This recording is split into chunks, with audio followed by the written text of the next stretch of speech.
I'd like to talk about world and geopolitical affairs first.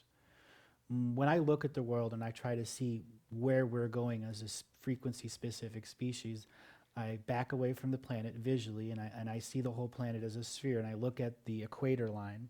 And just as the moon goes above and below the equator line, that's what I do with my vision. I look for cities that are in that S pattern that are above and below the equator line. And then I'll go and read the individual Akashic record moment to moment, city to city, degree to degree, until I get a common thread of understanding of what's going on in that meridian line. And then I'll go to the prime meridian and I'll do the same thing at different levels until I have a common understanding of the frequency.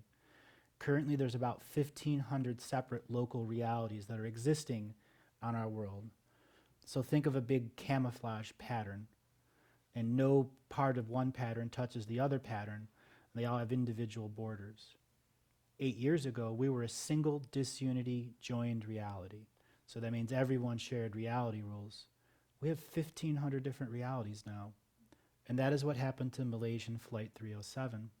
It went from one reality bubble to another reality bubble at a moment where scalar weapons were trying to control the collective weather patterns that were in the Malaysian area as part of a side effect of the Philippine superstorm that happened a number of months ago. Human sentience had to be put into that area to take care of a rip in space and time from the actual strongest typhoon ever in recorded history. 150-mile-an-hour winds. The whole country of the Philippines is destroyed underwater. And that human destruction and mental destruction created a very porous reality bubble that things were leaking out of. And when the Malaysian flight went from one reality to the other reality bubble, it created a paradox. And the beings that are part of our quarantine field had no choice but to remove them from the reality and then place them back in the reality as a mobile paradox. What is a mobile paradox? That means they literally are disconnected from space and time, but are still a part of the consciousness of this planet. So they have no physical body, no physical plane, but they're still physically existing like us. They've become energy, and their own mental projections is the residual of their effect.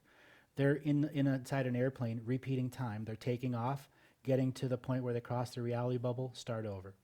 Like Groundhog Day. It's like 19-hour Groundhog Day. And they'll be put back in the reality when the consciousness of our planet has come to a healing state, and this plane is literally just going to land on an airport in the middle of nowhere. They're just going to put it back in because every single person in that plane is a part of this awakening and cannot be removed from this equation.